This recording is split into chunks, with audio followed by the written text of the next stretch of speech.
texto ao qual acabamos de ler, situado também em Mateus capítulo 9, versículo 28 ao 26, e Lucas capítulo 8, do 40 ao 56, é um texto bastante conhecido pela igreja, é um texto bastante conhecido pelos irmãos em questão.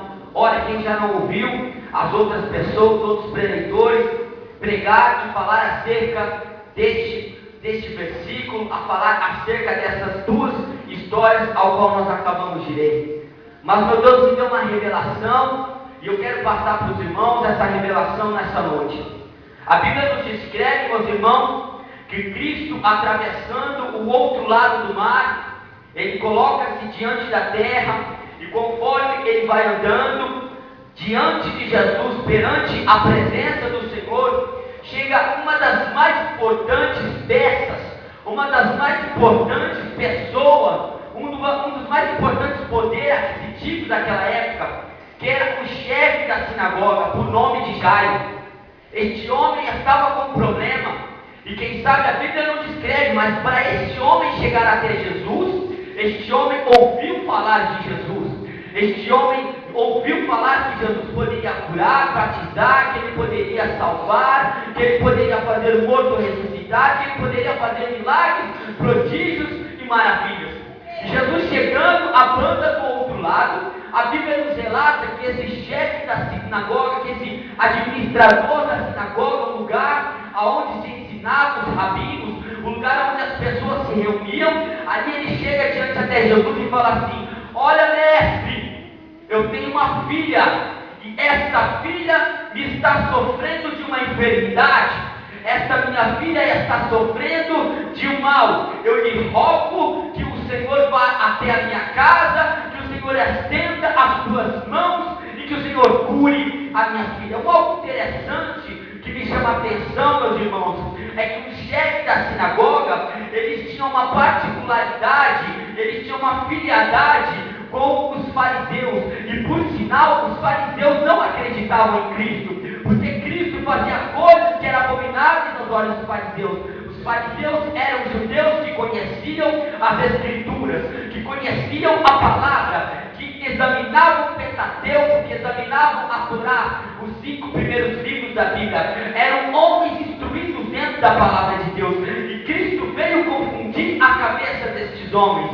E os chefes das sinagogas andavam pareados, andavam lado a lado com os fariseus. Era de se admirar que um homem de poder aquisitivo, de um homem que tinha poder para mandar, para dominar, chegasse até Jesus, naquela circunstância, e lhe pedisse um favor. Quem sabe toda a multidão que estava ali, vendo aquele pedido, ficou assustada, porque Jairo era um homem que tinha poder, que tinha dinheiro, que tinha uma situação financeira estável naquela época. Quem sabe Jairo estava passando aquele momento, o pior momento da vida dele. E Deus coloca uma coisa dentro do meu coração, que mesmo com todo o poder que Jairo tinha, que mesmo com toda a fama que Jairo tinha, com mesmo tudo aquilo que Jairo tinha de proporção para a sua vida, não era suficiente para devolver a vida da sua filha. Ele teve que falar com o Senhor dos Senhores, com aquele que tira e aquele que dá vida, com aquele que abençoa, com aquele que abre porta, com aquele que abençoa, aquele que está caído, que está no chão. Jairo teve que falar com Jesus. Mas o que me chama também a atenção é que o contexto entra totalmente diferente dentro da história. E do nada aparece uma mulher. A Bíblia cita que quando Jesus está caminhando à casa de Jairo, existe uma mulher que não cita-se o nome dentro da Bíblia. A Bíblia não se refere ao nome dessa mulher. A Bíblia está dizendo assim: existia uma mulher que havia 12 anos que tinha fluxo de sangue. Meus irmãos, entendemos que fluxo de sangue é uma coisa ao qual se vaza, é uma coisa ao qual se escorre. Fluxo é uma coisa que se escorre, é uma coisa que se desce, é uma coisa que se sai, e de dentro da mulher um fluxo que sai continuamente. Não é uma coisa normal, é uma coisa anormal. Quem sabe aquela mulher estava sofrendo por um mal dentro de si, aquela mulher estava sofrendo uma enfermidade dentro do seu intestino, dentro das suas coisas por dentro, dentro dos seus órgãos. Ela estava passando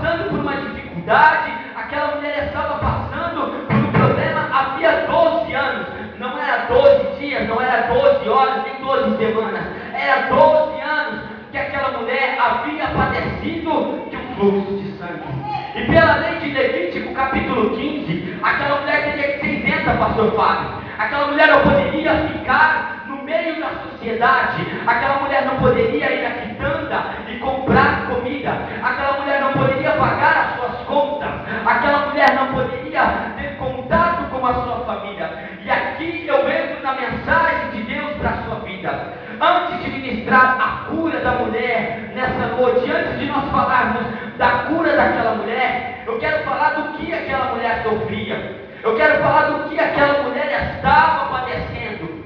Olha, meus irmãos, a mulher não somente padecia de um fluxo de sangue. Entenda bem nessa noite, aquela mulher estava passando por diversas dificuldades. A primeira dificuldade que eu encontro dentro da mulher do fluxo de sangue, que é uma dificuldade que abrange e pega a minha vida e pega a sua vida, quando a adversidade bate em nossos corações, quando a adversidade bate em nosso ser, é a pressão psicológica. Aquela mulher estava com o seu psicológico abalado. Aquela mulher não tinha perspectiva de vida. Ora, irmãos, pegamos algumas pessoas que estão presas há algum tempo, pegamos as pessoas que estão dentro de alguma penitenciária, em um cárcere privado, onde ele está aproximadamente em um quadrado 4x4, um pedacinho estreito, onde ele não vê a luz, onde ele não vê nada, onde as pessoas colocam comida por debaixo, ele não consegue enxergar, ele não tem contato com a sociedade, ele não tem contato com a sua família, ele não tem contato com as flores do dia, ele não tem contato com o ar que você respira. Assim estava aquela mulher. Aquela mulher, ela não tinha perspectiva de vida, porque se ela chegasse, pastor, e tocasse em alguém, aquela pessoa também seria considerada imunda. E pela lei, lá atrás de Levítico, as duas pessoas teriam que ser postas para fora do arraial, teriam que ficar fora do arraial, não poderiam ter contatos com aquelas outras pessoas que ali estavam, com os habitantes daquele local, daquele lugar onde eles estavam. Aquela mulher andava de cabeça baixa, em sinal daquilo que ela estava passando, daquele mal que ela estava padecendo. E o Senhor Jesus me tocou dentro de mim quando eu li essa passagem, quando eu li, aleluia, quando eu estava lendo este versículo, o Senhor Deus tocou dentro do meu coração que existem pessoas dentro da igreja que estão passando a mesma fase que essa mulher estava passando. Ela sofria de um problema psicológico, meus irmãos. Aquela mulher estava com o seu emocional abalado. Ora, vamos pegar nos dias de hoje a mãe e o seu filho. Quem sabe aquela mulher tinha filhos. Quem sabe aquela mulher estava com uma família e não poderia tocar na sua família. Como você se sentiria, mãe? Como você se sentiria, pai? Se você pudesse ter o seu filho e não tocar no seu filho. Como você se sentiria se você tivesse algo que você amasse e você não pudesse tocar? Esposa, já pensou se o seu marido estivesse lado a lado com você e você padecesse de um fluxo e você não pudesse tocar, ou você padecesse de alguma outra doença e você não pudesse tocar no seu marido, porque o seu marido seria abominável e seria, aleluia, ele estaria distinto da sociedade daquela época. Como estaria a cabeça daquela mulher?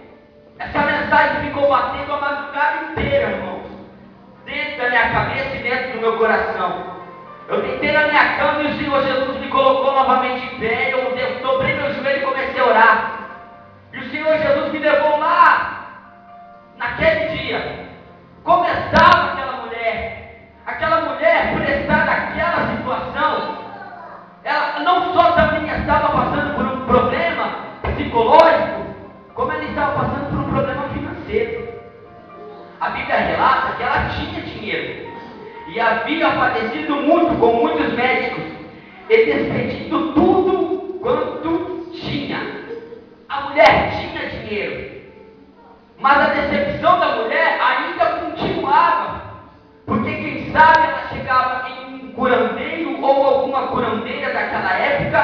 falava: olha, eu tenho fluxo de sangue, eu sou abominável aos olhos da sociedade, olha, eu sou abominável aos olhos dos fariseus, eu sou abominável aos olhos daqueles que estão lá fora, eu preciso de uma cura.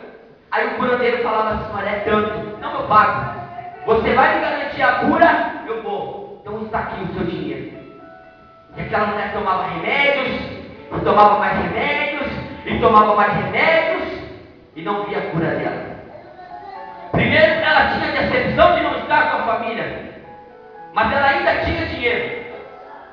Agora ela tem a decepção de não encontrar o seu problema, a sua dificuldade, a solução da sua dificuldade com aquelas pessoas daquela época. E a Bíblia é bem clara em dizer que ela procurou todos os médicos. Irmãos, aonde ela estava, ela poderia percorrer por vários lugares, ela poderia olhar para vários setores ali onde estivesse médicos. Como nenhum médico conseguiu curar aquela mulher, como nenhum médico conseguiu dar um remédio que aquela mulher pudesse sair daquele mal que ela estava vivendo. Vários pontos de interrogações apareciam na vida daquela mulher, vários pontos de interrogações apareciam dentro do ser daquela mulher. Meu Deus, eu tenho dinheiro, eu tenho família, eu pago para a minha saúde e não tenho a minha saúde. Pelo contrário, quanto mais eu pago, mais eu perco, porque eu perco dinheiro e não ganho minha saúde. Aquela mulher estava desesperada, aquela mulher estava necessitada de Deus, aquela mulher precisava de um toque do Senhor Jesus. Aleluia. Como está a sua vida nessa noite? Você está precisando de uma bênção na onde? É dentro do seu lar? É na sua vida espiritual? É na sua vida financeira? É na sua vida conjugal? Em que área da sua vida você precisa ser tocado pelo Senhor Jesus? Em que área da sua vida você precisa receber o toque do Espírito Santo? Ora, aquela mulher toma uma atitude assim que ela ouve falar do Senhor. Continuando o texto e parafraseando com os irmãos, o texto nos diz assim: que quando ela gastou tudo que ela tinha, nada lhe foi aproveitado. Ouvindo falar de Jesus, veio por detrás, entre a multidão. Irmãos, quando aquela mulher se deparou com a multidão, Jesus estava seguindo um caminho. Jesus tinha uma trajetória a ser seguida. A mulher não se importou com a trajetória de Jesus. Algo interessante que me chama a atenção dentro da mensagem é que aquela mulher não se atentou para as obras da multidão. Agora imagine só, você impuro e Jesus lá na frente, você necessitando de tocar em Jesus, mas existe a multidão no seu meio, existe a multidão que separa você e Deus. Aí você tenta passar daqui, as pessoas te barram, vai para lá, você não pode tocar em Jesus, você é imundo, você é imunda. Aí você tenta passar daqui, as pessoas te empurram de novo, volta lá atrás. Você tem que ter ordem. Espera a gente tocar primeiro em Jesus. Irmãos, nessa noite eu estou pregando para duas classes de pessoas. Eu quero pregar para duas classes de pessoas e fazer uma pergunta ao final dessas duas classes. Em qual classe você vai estar enquadrado? Em qual classe você vai estar dentro? A primeira classe de pessoas que eu estou pregando nessa noite é a classe da multidão. A multidão seguia Jesus. A Bíblia diz que a multidão apertava Jesus, mas sabe por que a multidão estava seguindo Jesus?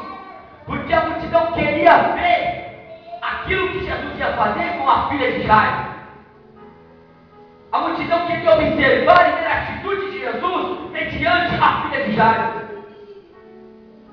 Existem pessoas dentro da igreja que saem e vêm observar o culto. Agora eu vos apresento a segunda classe de pessoas que eu prego nessa noite. A segunda classe de pessoas, irmão Renato, Não é a classe das pessoas que observam. Não é a classe das pessoas que olham e não fazem nada. E só apertam Jesus. É a classe das pessoas que tocam Jesus.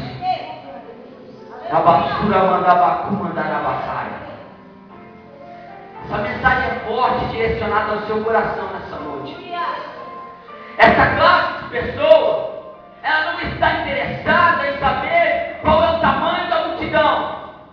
Ela não está interessada em saber qual é o tamanho da sua dificuldade. Ela não está interessada em saber como ela vai tocar em Jesus. Ela precisa tocar em Jesus. Levante a sua mão nessa noite, aleluia. Eu quero ministrar nessa noite que se você não conseguiu tocar no Senhor, se você não conseguiu nessa noite ainda tocar nas vestes do Senhor Jesus, há uma presença, uma Shekinah do Senhor em nosso meio. E nessa noite você vai ser impactado pela glória do Senhor. E pela misericórdia do Senhor Jesus, você vai conseguir tocar nas vestes dele.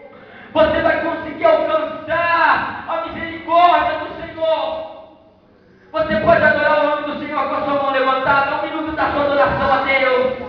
1 minuto do seu louvor. 1 minuto, 1 minuto, 1 minuto. Não é muito, irmão, é apenas 1 minuto para você bendizer o nome do Senhor. 1 minuto apenas para você adorar o nome do Senhor. Para você dizer: Senhor, eu estou aqui, eis-me aqui.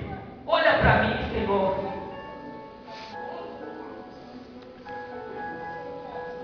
Aleluia. Você sente a presença do Senhor? Quanto sente, irmão? Sem demagogia. Levante a sua mão e adore o nome do Senhor. Se essa mensagem está falando contigo nessa noite, adore o nome do Senhor, pelo amor de Deus. Abra a sua boca nessa noite e adore. Adore, adore, adore o nome do Senhor.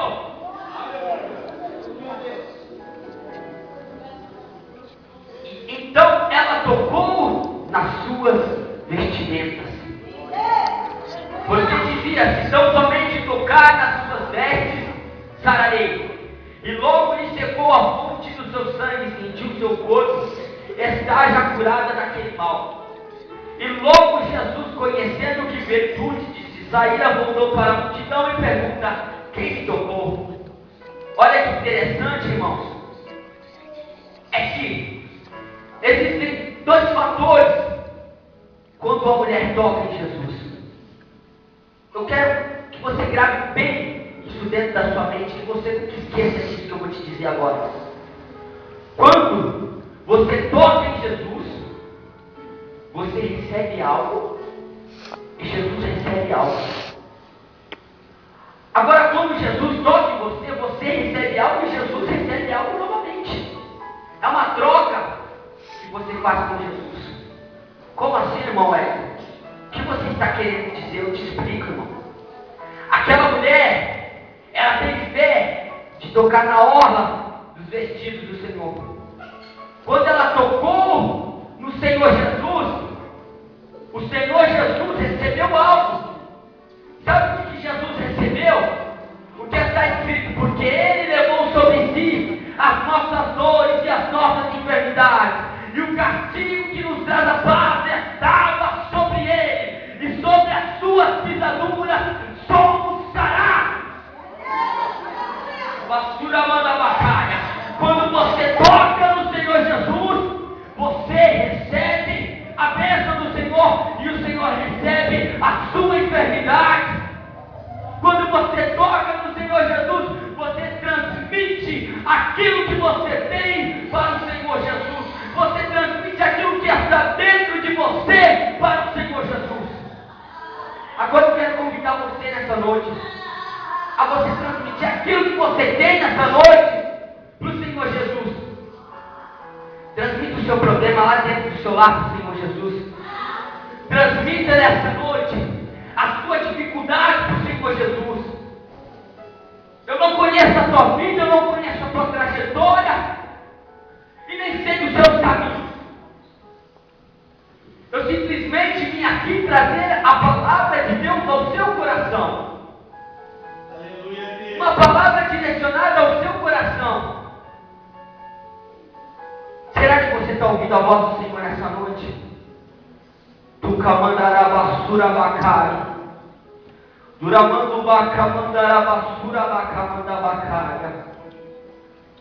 Será que nessa noite você consegue ouvir a voz do Senhor falando contigo? Quando você tocar no Senhor, você vai transmitir aquilo que você tem para o Senhor.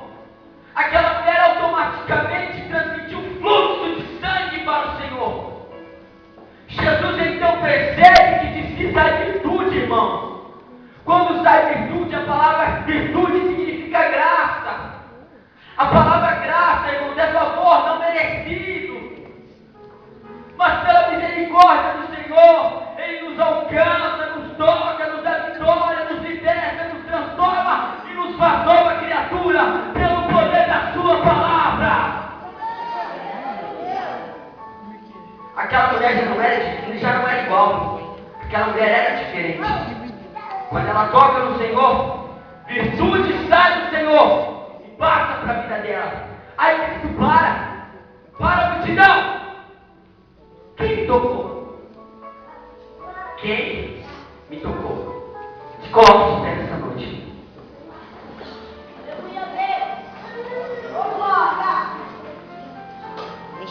Quantos precisam de uma bênção do Senhor nessa noite? Qual é a missão do pastor? Sai do seu lugar. Vem aqui na frente. Eu quero que uma irmã abençoada prepare o hino para louvar aqui. Eu quero orar pela sua vida. Amém, irmãos? Rapidamente, que as horas já se avançam.